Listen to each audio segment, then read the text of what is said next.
So my name is Jamie Miles. If you've got one of my cards, me and my father run Seven Stands Farm.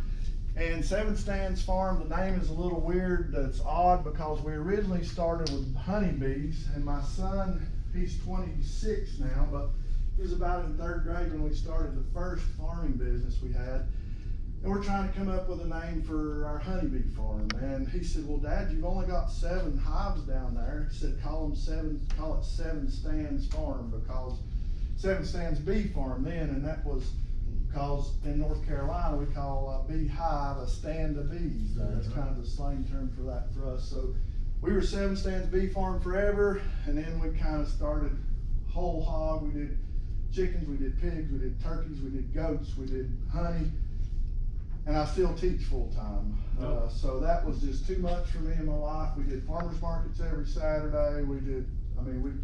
Too much. You had to pick something. I love the bees, but it's really hot, and the time that they need to be done is in the spring when I'm still in school. My I still teach a medical class, and my background to that was I was a paramedic for about 10 years, and then an ER nurse for another 12 or 15 years, and I had burnout, and then I got a job teaching high school. I teach my students so that they can graduate with a CNA certificate now. So I'm teaching and learning a little bit there. But we've kind of settled in on goats. We've had a few different kind of goats. Right at this moment in time, we've had goats since 2017. I guess it should. Come on. It's not going to work. It just worked.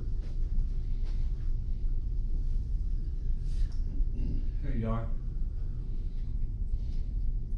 Well, I don't want to I hate that. There we go.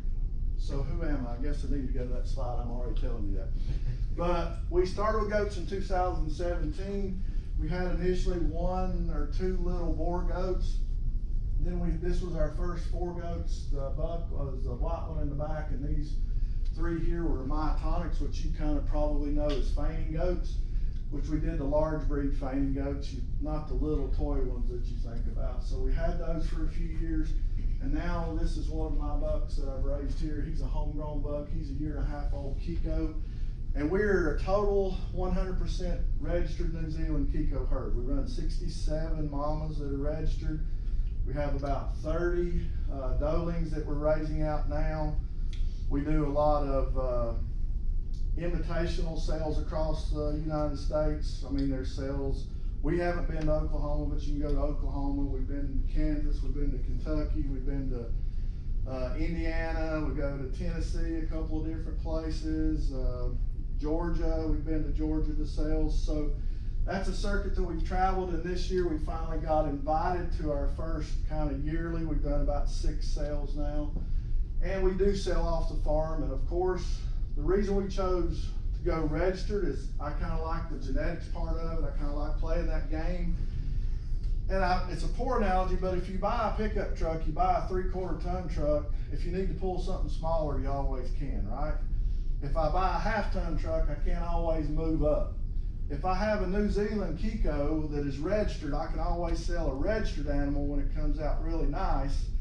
And if it's not nice, I can always lower it down and sell it as a commercial or a meat goat or just something. So that's kind of the business model that we've taken on as this. So why are you here? I know you're here about goats, but what kind of goats do you want to have? What do you want from me? What are you expecting from this talk today? Is there anybody got any ideas about what you might want to hear? How to get started. Okay, how to get started, where to get started. What infrastructure do you need? Exactly. What about you? From a need perspective, I've got autumn olive, I've got thorns everywhere. I don't need something that's gonna be productive, but just to help me keep my property clean. Yep. I'd like to do that, Gotcha. rather than try and mow it or keep up with it. They're really good, and we'll actually talk about some of that as well. Anybody else have anything they want to share, or are you just hoping to get something? Yeah, looking at the Kiko side, we run them for brush clearing right now. We have Kikos and we set them up to do jobs, but I want to turn them over and make a profit off of them. Absolutely. Also, when they're done and growing. Okay, great. You're a seed stock producer? Yes, sir. Yeah, I wasn't expecting this, but I'd love to hear you talk about the, like, herd development and genetic selection and what, you know. Okay, we can get into a little bit of that too. Okay. And all of these things, I could probably talk, I love goats, so I could probably talk about each individual one of them for an hour, okay? And I've got about 25 slides, but here's what I want to say. The way I like to teach a class is if we're talking about something, don't hold your questions to the end, okay? I would rather it be a conversation between us and you ask me what you wanna know during the middle of something than to even get through the slides, okay? So that's me, that's why I wanted to say why, what do you wanna know, and then we'll go from there. And I'm glad to hear what you said, because when you plan for this, Troy says, hey, I need you to talk about goats. I'm like, what do you want? He said, just beginner goats. So I'm guessing at what you want to hear. So I've tried to put a little bit of all of it in there, and if we're at something that doesn't interest you at all, say, hey, I don't care, let's move on, all right? And that's what we'll do. So I hate graphs. I hate when somebody gives me statistics for an entire presentation, all right? So I want you to know there's 3 slides of graphs and statistics, but I think they're important to anyone who's thinking about how to make money with goats. So from 2017 to 2024, the United States, if you look here, we're averaging about 1 to 1.1 meals per week of goat meat. All right, now I know you're saying it's the ethnic population, it's the people who are moving here. I agree with that, but I sold goat meat at an Ashe County farmer's market, which is a place just about like this area of West Virginia. Most of the meat that was getting sold and leaving, 90% of it was just a normal Caucasian group of mountain people that tried it, liked it, and they're eating it. So don't think it's just your, people, the ethnic population. And we're 6th. If you look, we're tied for about 6th, and all of that, all those people who have or eat goat meat in general. This is the numbers for meat goats, and this information comes from Oklahoma State University. So the number of goats from 2008 was our peak at about 2.6 million head, and we're down to about 2 million now. And that, to me, when you look at this slide, this is 2022, 2023 is not there. I tried to find the 24, but I couldn't. We're importing this much goat meat to the United States. So our imports continue to grow, our number of head continue to go down, so why not get into goats? There is a market there for you to make a profit, right? It's not gonna happen the first year, it's just like any other business, but you will get your money back quicker with goats than you will cattle. You have a cow, you're 24 months from getting money back. Your money, any kind of return.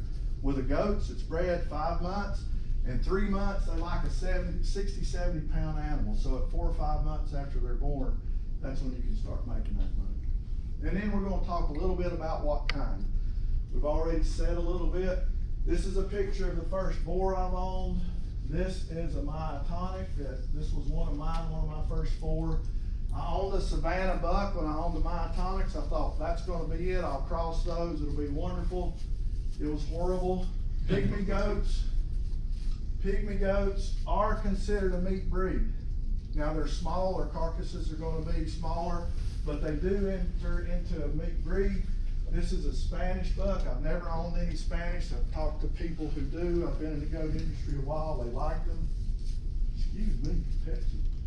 And this is actually my Kiko buck. He's a 2.5-year-old he's out of Oklahoma, a really good friend called Hubbard Hill Kiko's down there. And I bought him from there. So he's really, really a meaty guy. And this is his first kids on the ground. And if they continue to do that, he's gonna change my whole outlook of my herd. They're just are growing wonderfully. So, a little bit of good and bad. Boar, you've already said it. What did you say? They're not hardy. They're not hardy. And I don't want to offend anyone, but I'm just not a boar fan because I'm scared of them. You buy them and they're gonna die. The best goats are gonna die. It's not if they're gonna die for you, it's when you have your first one to die. All right, so you gotta buy the hardiest goat that's there. They're pretty docile. They do grow tremendously fast, and they grow a carcass, which is amazing. And when they go through the market, if they got that white body red head, they get counted as a #1 grade when they go in there, and you always get high prices. But if you can't get with 50% of them that are born to there, then what good is it having them, right? So they're very susceptible to parasites. They're high maintenance. You're treating them all the time. Their mothering instincts are awful. If you can look at this picture of this boar here, she's had a couple of kids, and the only thing that she's concerned about is eating. They'll just walk off and leave them. They're horrible moms. Like we were talking before the class started, I sell Kiko commercial does to one of my friends in West Virginia who does total boars. So he breeds his buck to his doe. The vet comes in, flushes out all those fertilized eggs, and then he implants the 2 eggs into the host Kiko recipient so they can raise his Kiko does. That's how bad they are. Even he's a boar man. He's making a lot of money selling boar goats, but he knows they're awful moms. Savannah is a solid white boar. They're both out of South Africa. They're the one I had. I bred him to all of my tonic moms who had multiple kids lived. And I'm in North Carolina. It's hot, it's wet, it's humid. He come from Indiana, and he was grazing hundreds of acres of timbered over stuff and lived great. I put him in my system. I had 35 kids, and by the end of the summer, one of them lived to make it through the year. And I treated, and I treated, and I wormed, and I treated, and it was awful. Now, the gentleman who raises them does a good job. They work well in his system, so that's something you need to think about is your system and where they come from. Spanish, they're extremely hardy, and they have ability to thrive, they say, on very poor nutrition. So they're pretty good goats. The bad is they're a little bit wild, they're a little bit flighty, they're difficult to catch, and the bucks can become a little more aggressive. And the main thing with the Spanish, just like the myotonics that we're talking about below, they're really smaller in size, and it takes them longer to get to a good market weight. All right? And the myotonics, they're great moms. They're easy to keep because if you just jump at them just right, they're going to fall over, and you can walk up and grab them. They don't climb fences because they can't stand it.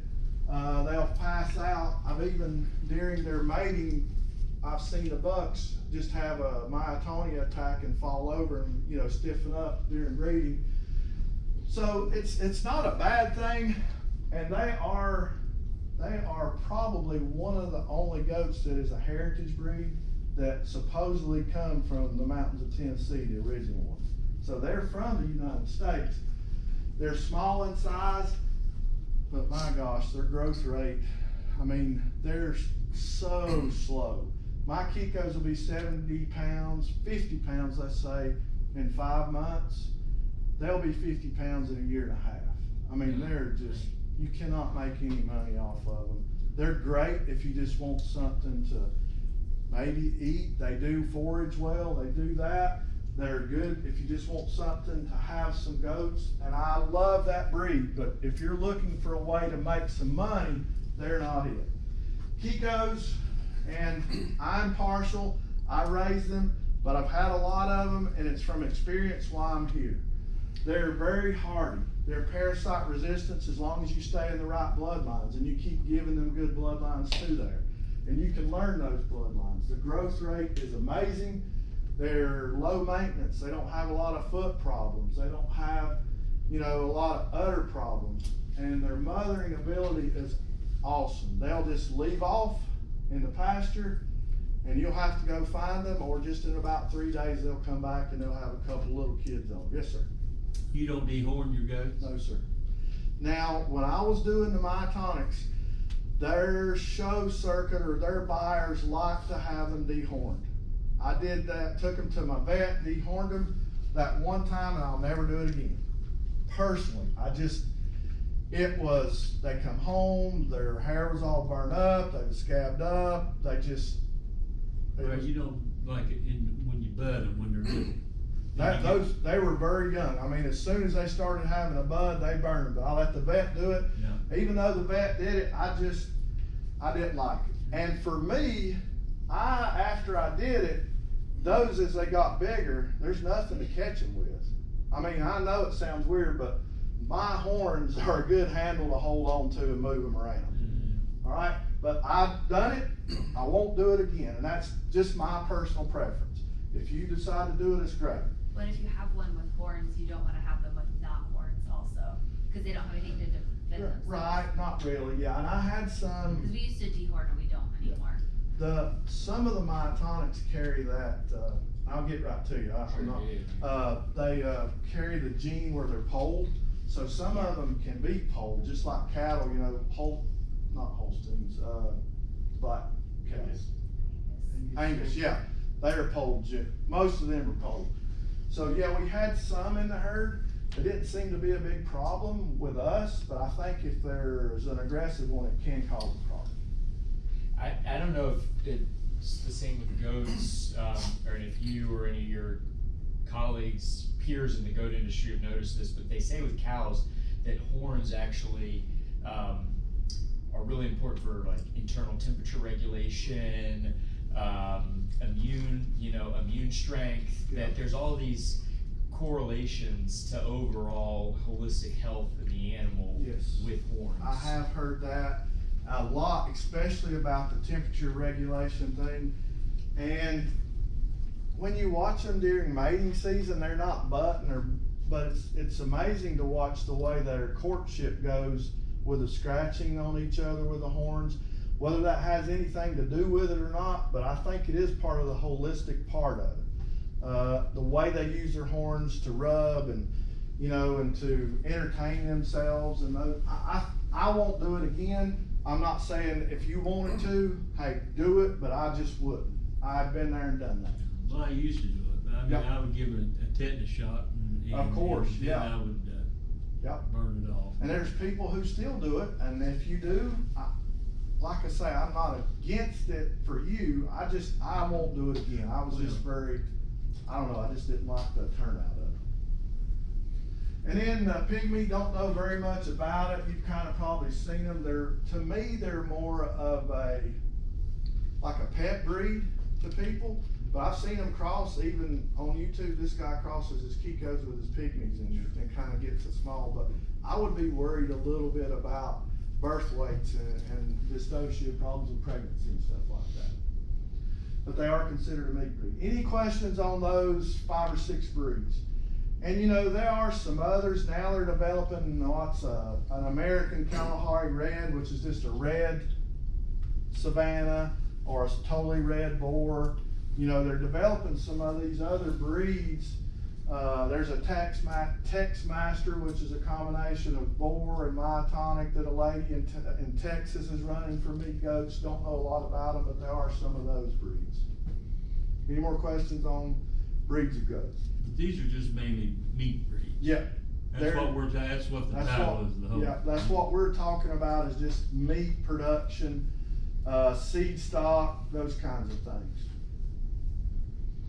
All right, where are you going to buy your goats? I think this is an important because you can really probably get some good ones at a sale like this sale, small animal auction here in the middle.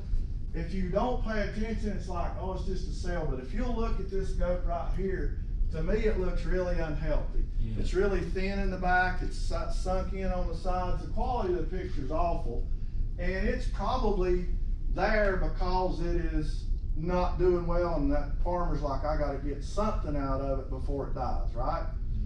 So I recommend not going to these small animal auctions and buying them. Now, you can get some good deals, you can get some good goats, you can find some goats that if you want to clear off land, that may be a perfect place for you to go. But I think you would be better served if you found just somebody in your area that was a decent goat farmer, had decent parasite resistance, decent goats that are going to live and mother, and just buy them from them. You'd probably spend $50 more a head than you would from the auction, but you'll have 5 that'll live instead of buying 5 and 3 of them die, and then you have to go back and replace them. You'll end up saving money in the long run. These are, like I say here, this is farm direct. This is this is a rental farm that I have. This is one of the bucks I'm running there, a couple dogs, and there's about 9 does with him. And this was my very first sale ever. This is an invitational auction. Now there's a big difference in this auction and this auction. All animals in this auction carry papers. They've all been tested for Yonis and CAE and CL and all those vet checks. Everything has to be done to them. They carry a microchip like a dog. They carry an ear tag on one side. And that was #1 lot of my first sale. And I got #1 lot, which I hate to get. It's the first one in the ring, and you know the first thing in an auction is like, well, let's wait and see what's better. But Yeah. still, I mean, that goat sold for $550 versus a $200 commercial goat. But I got more invested, but I still made some profit in it. Any questions? Facebook, Craigslist. Yes, you can find some good animals there. You just have to be very, very picky. Want to see the farm, want to see how they're taken care of. Do they look good? Do they look bad? Any questions about kind of where to buy them at? Nope. All right, so once you get them, how are you going to keep them in? And this is a big thing, right? Or first off, how many can I have? I don't know how to tell you that, but I know how you can figure it out, all right? The ag extension in my area, they know nothing about goats, so don't go ask them, how many goats can I run an acre? But the easiest way to do that is go and say, how many cows or how many cow-calf pairs can I run per acre? Or how many acres does it take to run a cow-calf pair? In my area, cow-calf pair, which is about 1,200 pounds, can run on 1 acre, all right? So my goats are going to average about 100 pounds a piece, my does, some higher, 120, 130. But let's say they just, for ease of number, they average 100 pounds. So how many goats can I run for that 1 cow-calf pair? I can run, realistically, 12 goats for that 1 cow-calf pair. That's the way you can find. Ask your ag extension about cows. Every ag extension guy knows about cows and cows per acre, and then you kind of convert that. It's just basically an animal unit. You take that animal unit of pounds and you put the animal unit of pounds and goats in that same number. Now, do I run 12 per acre because it says I can? I usually don't. I always back that number down. 6, 7, maybe 8 at some times of the year, but I like to be below that well. Number 1, it makes my pastures look good. Number 2, there's always feed there and they're not getting out of the pasture when there's feed there. And number 3, it keeps the parasite load low. Now, I would love to be able to stand here and tell you I rotate my goats every day just like people rotate their cows, but I work full time, 7:30 to 3:30. I have grandkids, I have a wife, I have a life. I don't do that. So I keep my stocking density low so that I'm still helping my parasite load, and I move them out over 3 farms that I have. Okay? Any questions about how to determine how many you can get? And then fencing. I first started with this fence. I don't know if you can tell, her head's on the wrong side of that fence. That is just the basic field fencing that is nice and cheap. It's the cheapest roll of 330-foot high tensile wire that's there. It starts with 4x6 and goes to 6x6 and then like 8x6 and bigger as it goes. And it works great to keep adults in, but when those kids get just right, those horns get just right and they can go through and then they can't get back. And this, they do not learn. That one goat will be stuck probably 3 or 4 times while I'm gone. My wife's gonna be like, you need to get rid of her, right? So if you have this, you can put like a wire of electric down. These are just in a small little, like a 1/3 of an acre lot where I'm growing them out for a sale. So I need to fix that, but I haven't. It's not the biggest fire at my house right now. Bush hogging, keeping up with the rain is the biggest. Also, you can use this electro netting, works well. Nice 4x4 sheep and goat wire is perfect, but it's super expensive. Another way is go with a cattle wire, which is 4 by 12. And then it starts like 3 by 12, 4 by 12, 6 by 12, maybe 8 by 12. And the reason that works really good is they can get their heads through it and they can get their heads back. So that's a really good wire that lowers the expense. If you don't want to run electric, you can run the cattle wire. The only time you have to worry about that is when you start having kids, because they can get through the 12-inch space at the bottoms. They can get back through from their moms, but if you'll put one little 14 smooth gauge wire along the bottom to keep the kids in, then you've got a really good fence as well. And then this is my fence at my new pasture. This is one I did. I do 6, 6, 6, 7, 8, 9. So I start at the ground 6 inches off the ground, 6 inches, 6 inches, 7 inches, 8 inches, 9 inches. And that gives me a 42-inch fence. And Greg Judy says 42 inches keeps the deer from catching their feet in it as they go over it, and they don't tear it down. And so I tried it, everybody's like, no, no, no, you have to go 48. I said, my goats are not gonna jump at 42. The dogs ain't gonna jump it really at 42. I run guardian dogs too. And it's worked perfect. I've not had a deer break the top wire yet. I use a 12.5 high tensile, and for me, I will never put anything in anymore but this. That's me.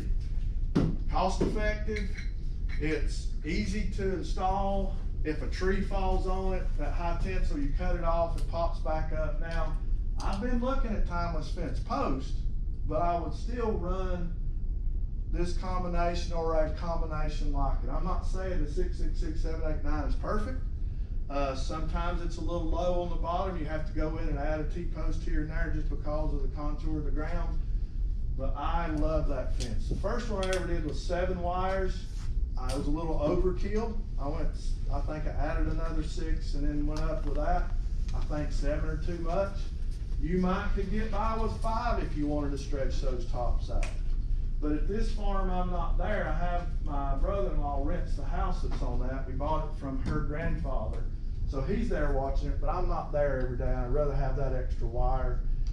I mean, 4,000 foot of wires around less than $200 or something, or was last time I looked. I don't know about prices now. That guy downstairs is selling that real nice. He said that it's running about $1.50 a foot.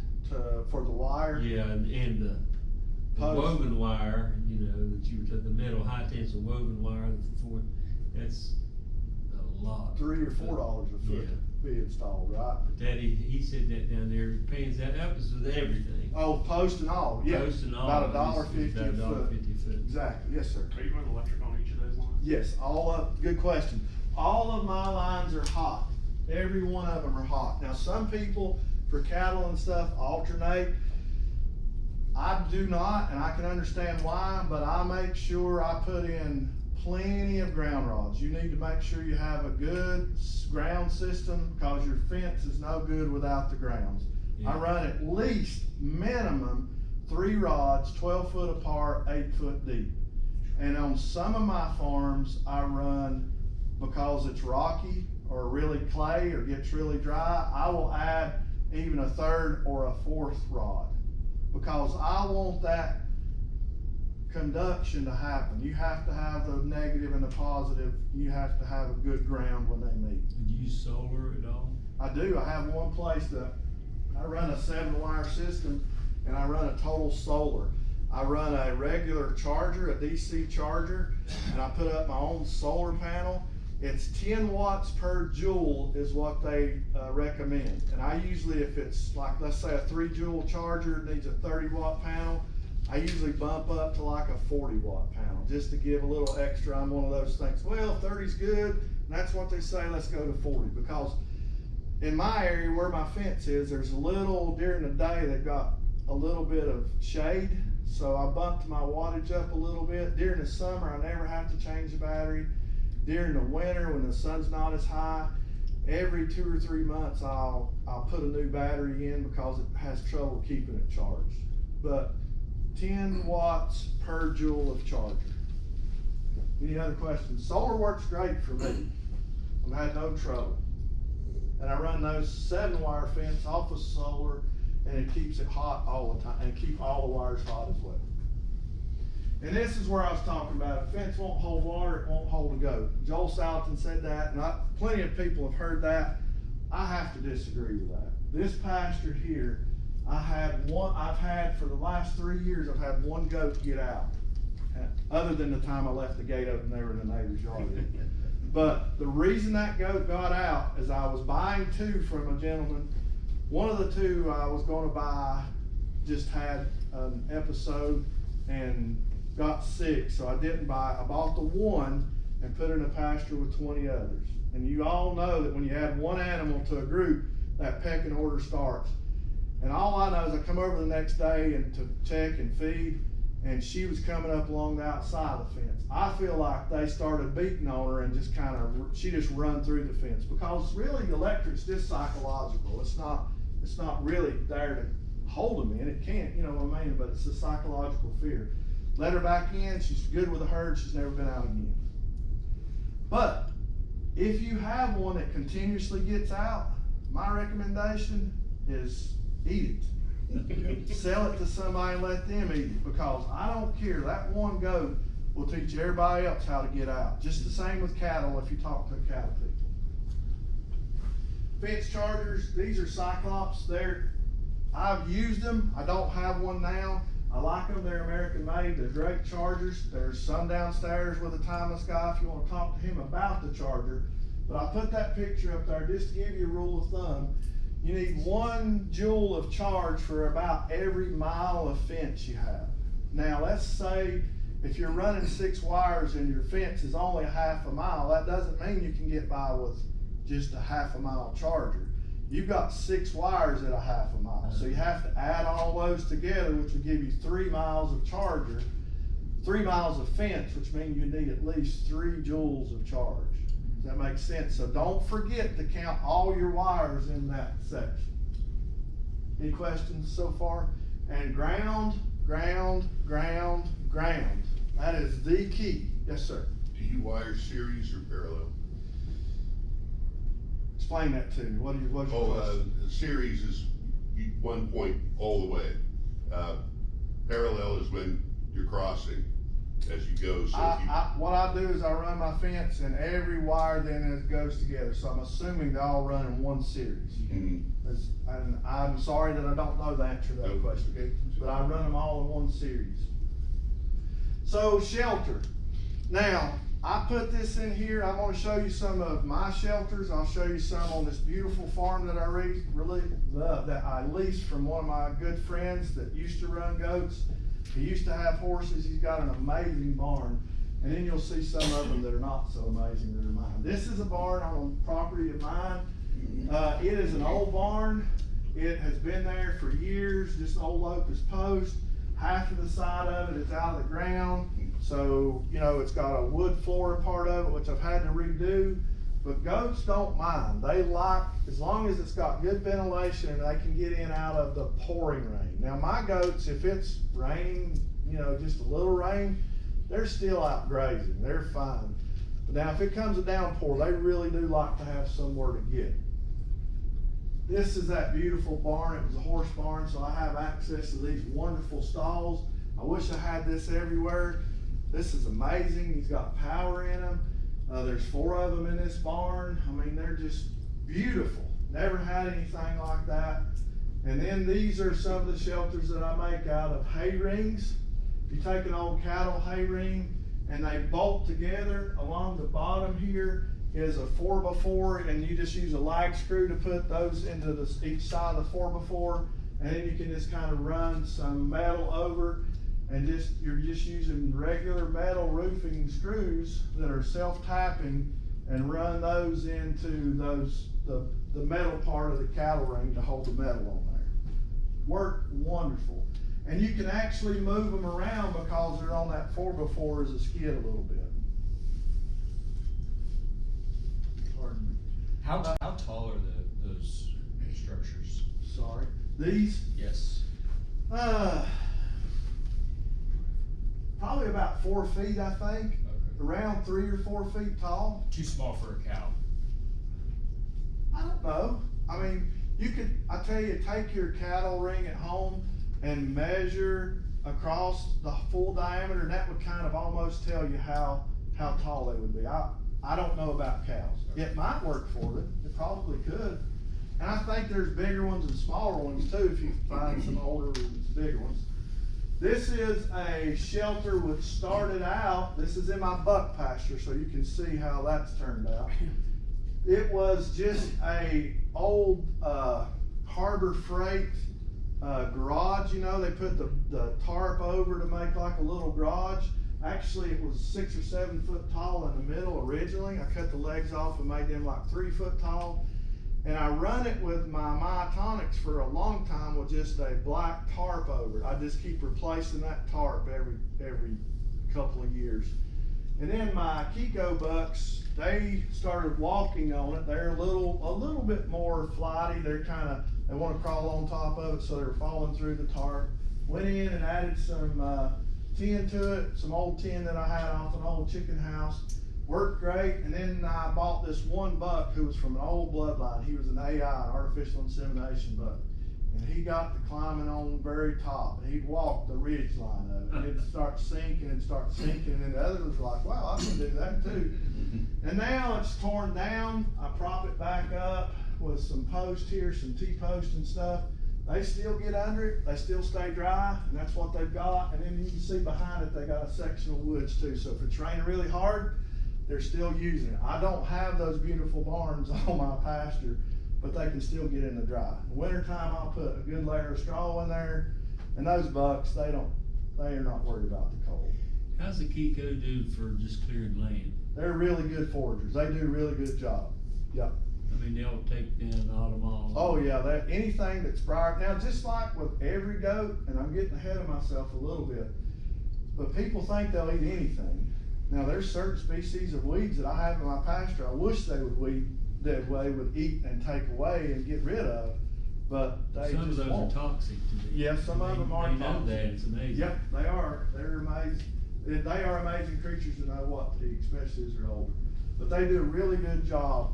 And I actually have some pictures of some land clearing that's this guy's job. He buys goats from me and uses my Kiko weathers and stuff. We'll talk about that.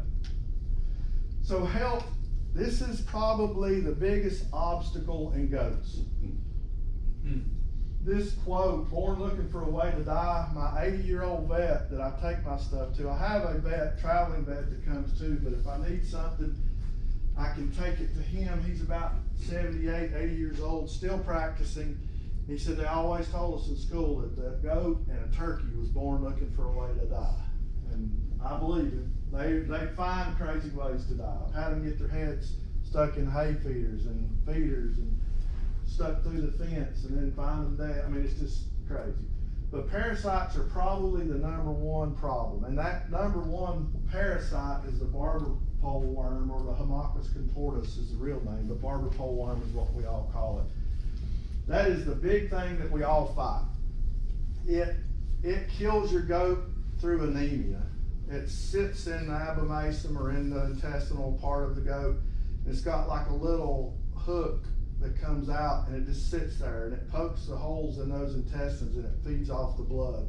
So it actually just sucks enough blood out of the goat that it eventually dies because it's not getting enough oxygen or don't have enough blood. It will kill them because of that. And then the coccidia is another parasite. Respiratory infections like pneumonia are a problem and can be, and that's usually in my area. It's when there's a drastic change in the weather. It's really hot today, and in fall sometimes you drop 20 degrees and it's cold. That's usually when you have those pneumonia problems. Feed infections, I don't usually have any trouble with those. This year though, we've had unbelievable amount of rains, and I even did a video on it. Some blessings also become a curse to something else. Last year it was super dry, never had a foot issue. Year before was kind of dry, no foot issues. This year, rain, probably every day for 45 days. We get an inch or two.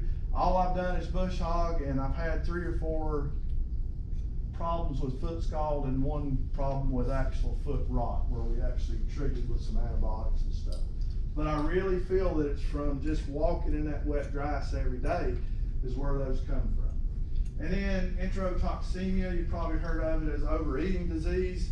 It's not really that they overeat, but inside the good bacteria, for some reason, just goes crazy and they just flourish. They just have this big bloom of the bacteria, fills their gut up, causes problems, and then they die from that. They get this horrible explosive diarrhea, and then in a few hours they're dead. And then tetanus is a problem, and we treat the one dose of medicine that we pre-treat everybody with is a CD&T, which is a Clostridium D, which is for that enterotoxemia, and it actually carries the tetanus too. So CD&T is for Clostridium C, D, and then the T is for tetanus.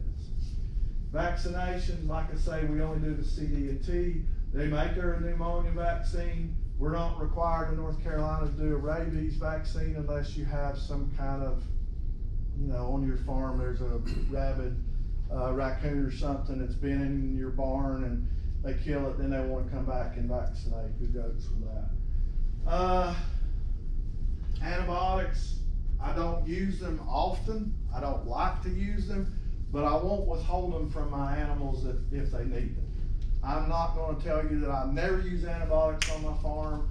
I do. If my animal's sick, my animal has rot or infection in the foot, and my vet says this is the antibiotic to use, that's what I'm going to do, right? I'm going to use it for that.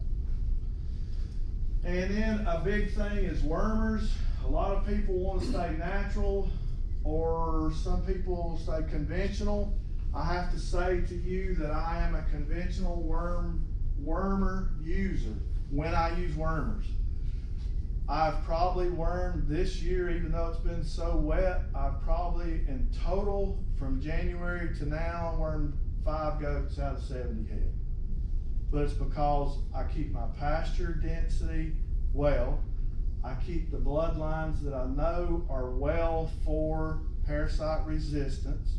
We do buck testing with our bucks. West Virginia University does a buck test where they bring in 200 bucks from all over the United States. I put 3 in last year. The buck I showed you earlier, he was number 19th overall out of 200 last year, and that included his fecal egg count, his average daily gain, and his ribeye loin area.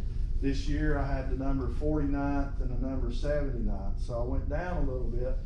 But the thing I'm looking at, they went down because of ribeye measurement, but their fecal egg count, they actually infest them after 2 weeks of deworming down to nothing. They'll give them a dose of 5,000 barber pole larvae. And then you see their counts go up to 2,500 or so.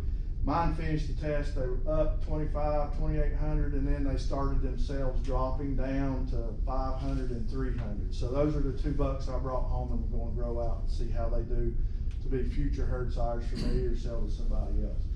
So those natural ways that I do is pasture management, stocking density, the right stock.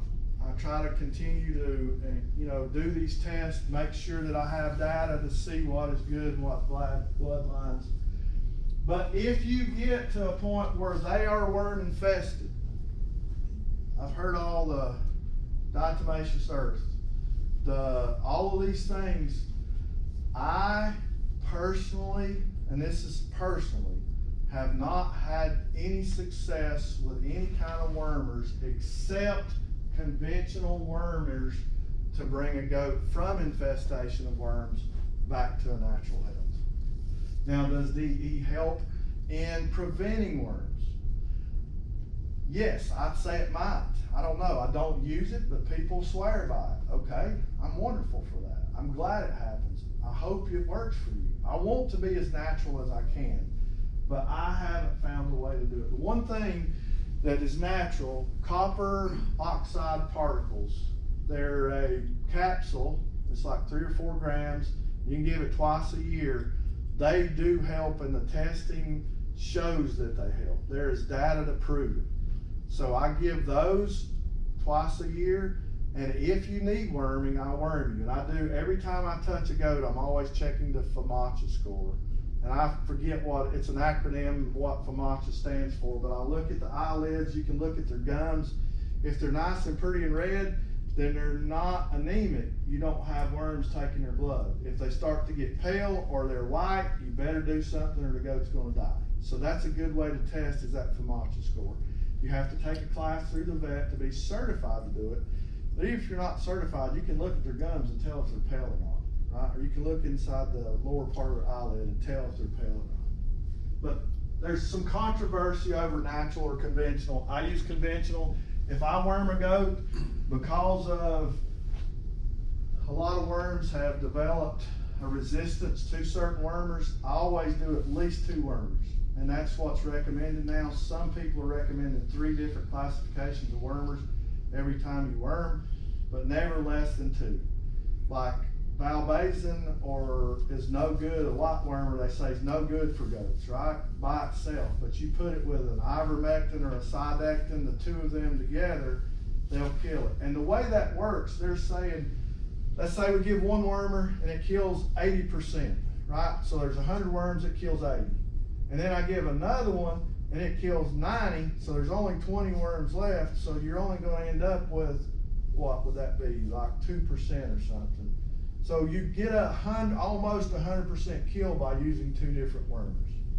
And that's how it goes. Any questions? Worms are gonna kill your goats. Management for worms is the best practice to prevent it. Prevention is the key. But when you get them, you're gonna have to treat them or they're gonna die quick. Now we get to feed. Goats will eat anything. We've heard that, I've heard that my whole life. Wow, goats will eat anything. I got some good goat hay, none of the cows are nothing to eat. I got some goat hay I'll sell you cheap. I don't want it, because they ain't gonna eat it. It's probably moldy, they're gonna die from it, they ain't gonna get no nutrition from it. I don't know, I've never had horses, but I'm dare to say that a goat's just about as picky as a horse. They're very picky about what they eat. And they'll eat stuff in different stages. Like there's a weed, like I was talking in my pasture, they won't eat it at all now. But after the frost hits it the first time, dude, they tear it up, tear it down, it's gone for the winter. It must change the sugars or something content in it, they'll eat it. So goats need forage and they need roughage. A lot of words here, my wife fussed at me for this slide. She said, that's too much, take it out, but I didn't, I left it. Just because she said to take it out. No, I'm just kidding. Sorry, I'm just kidding. But they need roughage, and the reason they need long fibers is long fibers, when they eat those fibers, they have to work the ruminant to digest that stuff. So when those fibers get into the ruminant, they make the ruminant work, which creates the bacteria, which starts to ferment all of that stuff. Especially in wintertime, they need long fibers because that fermentation is what their internal heat source is, right? That's what makes them stay warm. They've got this internal heat. You see them regurgitate, they chew it up again, they swallow it back, fermentation continues. So they have to have some sort of long fibers. Now you can give it to them in hay, they can get it in the browse and pasture. We make goats into little cows. They would rather do your browse and autumn olive and all that. They would rather do that than eat the fescue in the pastures. These are protein tubs that I put out in the winter. You can see the grass is down, so I got hay here, and I add protein, which helps them bugs and the ruminant to do the fermentation, so it helps produce more of that fermentation. This is these tubs here, a lot of people run just a cattle tub, which is fine, but these tubs are made for sheep and goat. They're high fat, high protein, and they're a baked tub, so they're kind of hard. And I know that you're thinking, how long do they last? About 15 to 18 head will run about 4 weeks on one of those in my pasture. And they're 200 pounds. So a 200 pound tub will run about 3 to 4 weeks. Now the very first tub you put in might run 2 weeks because it's brand new. They're missing some kind of nutrients, they're missing some protein, they're gonna hit it. Don't let the next one run out for 2 weeks before you put that one in.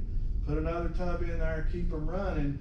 Always keep one, and then they self-regulate themselves, and that has a regulation something in it, either some salt or some hot, spicy something. They go eat, they come back, they go eat and come back. All right? And then there's also sack grains.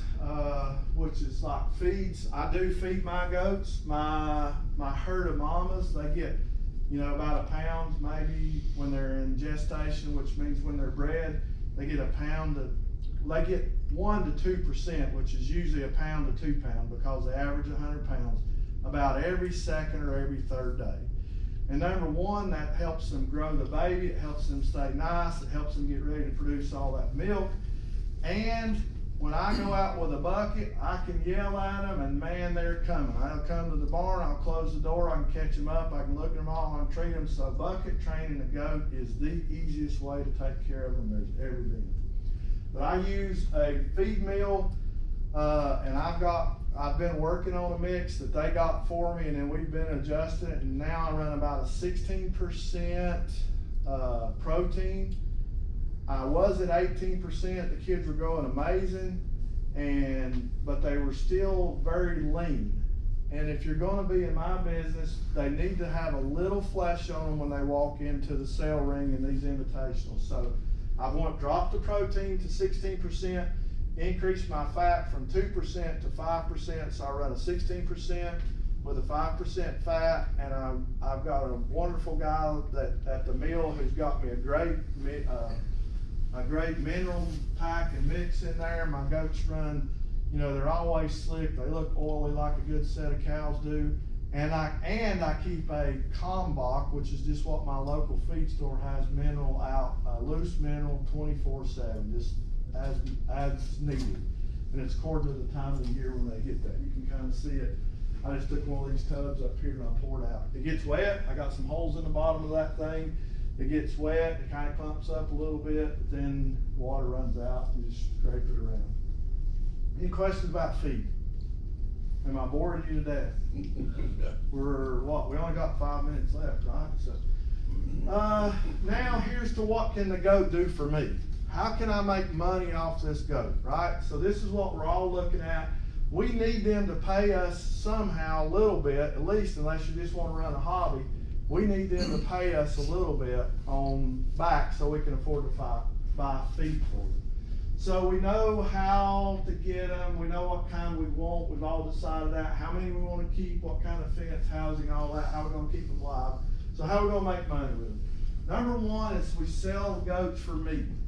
That's the easiest way to do. You raise them till they're about 60, 70 pounds, 50, 60, 70, whatever your market holds, and you need to do that.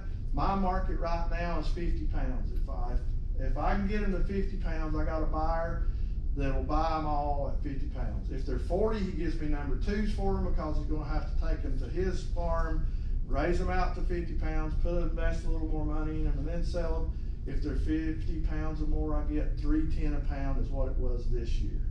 My number twos were $2.60 a pound. So I took a load of 11 goats and made a $1,300 check, which is not bad for 11 50-pound goats, 40 to 50-pound goats. And that only took me 3 months on the mama. She done the first 3 months. I fed her right, but kept her. And then I put them on a creep feed for about a month and then took them, got them off the farm because I don't have enough room to keep them forever. I wish I did. But now I still got all the doelings left as well. Replacement stock and breeding stock. This is my number one market for me, replacement and breeding stock. This is what market I'm trying to hit. May not be what you want to do. You may just want to raise meat, and that's perfect, and that's easy. So I'm trying to raise the right breed, the right names on the pedigrees, the right looking stock, the healthiest stock, got good bloodlines, and that's for me. Grazing business. We'll show some pictures of some grazing business in just a second. There's a lady, Ann Peischel, a really good friend of mine. She's a lady who brought the first 4 Kiko bucks to the United States from New Zealand. And I've got a video if you ever want to see her. She tells about how she's bet her whole life savings. She was living in Hawaii, run a 500 head herd for a man there who was doing brush clearing, and they were all dying, and she kept hearing about these goats. She went to New Zealand and seen how they were raised, and she's like, okay, she bet her whole life savings, had them brought from New Zealand to Hawaii. Took about 2 months, you know, paying to get them brought a ship, had to let them stay in quarantine for so long. But she used to sell the leather, and she had an Indian tribe that bought the leather for drums because the goat leather made the best drum. She even sold the scrotums to them for something they did that was traditional. I mean, she sold every part of everything.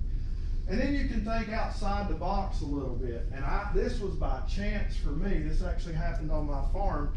My high school students knows that I raise goats, and they love to see pictures. I got pictures on my desk of goats. Well, it comes prom season, and they're like, I've got babies during prom season. Can we come have pictures made? So we've started having pictures made with goats for prom. Who would have ever thought I could make a little money off of prom pictures with goats? And they do goat yoga. So if you can do goat yoga, I can do goat prom pictures, right? So you gotta think outside the box a little bit. And then they become food for us. Has any of you ever had goat meat before? I like it. It is like a beef to me, but it just has a sweet flavor. We use most of our goat meat, honestly, as ground. Now, the steaks are small. If you're cooking goat, if you've ever cooked venison, you have to cook goat like venison. It tastes nothing like it, but it's so lean, if you're not careful, it's gonna be like shoe leather. So that's why we do a lot of it in ground meat. So this is a goatscaping business. He's like 23 years old. He's become a good friend of mine. He bought goats for me, and I wish he was here to say what he said to me. It really made me feel well. He needed goats, he thought. So he's went and bought a herd of milk goats, and then this lady sold him a herd of boars, and then he had to have the right number of goats. Well, he had his kids this year, and we've been extremely wet, extremely hot, extremely humid. And in last month, which would be June, right? June or July, he lost 30 head of babies and goats. No matter how hard he tried to keep them alive, he'd call me, what I need to treat with one. They just kept dying. They kept dying. It was all parasites. He had necropsies done. It's parasites. It's parasites. He said, I started looking, and the only goats that weren't dying was your goats, the Kikos. Specifically, he had bought them from me. Does it matter that they're mine? Probably not, but it's because I've had the bloodlines, and he buys my, like if I have a goat that has an extra teat or other problem, I sell them to him. He don't care. My breeders don't want that when they're buying New Zealand's, right? So he buys my culls because of udder problems or structure problems, and he buys wethers. I'll castrate them, and he buys them to work. He said, I started looking around, and all I've got left are your goats. He said, I've got a few of those ones. So I've learned a lesson, just like we were talking earlier. Where to buy your goats, you just need to be careful. The kind, do your research. If it's not Kiko's, buy what you want, but do your research and know that. But he's getting paid $600 to $1,200 an acre as a 25-year-old just to do large projects.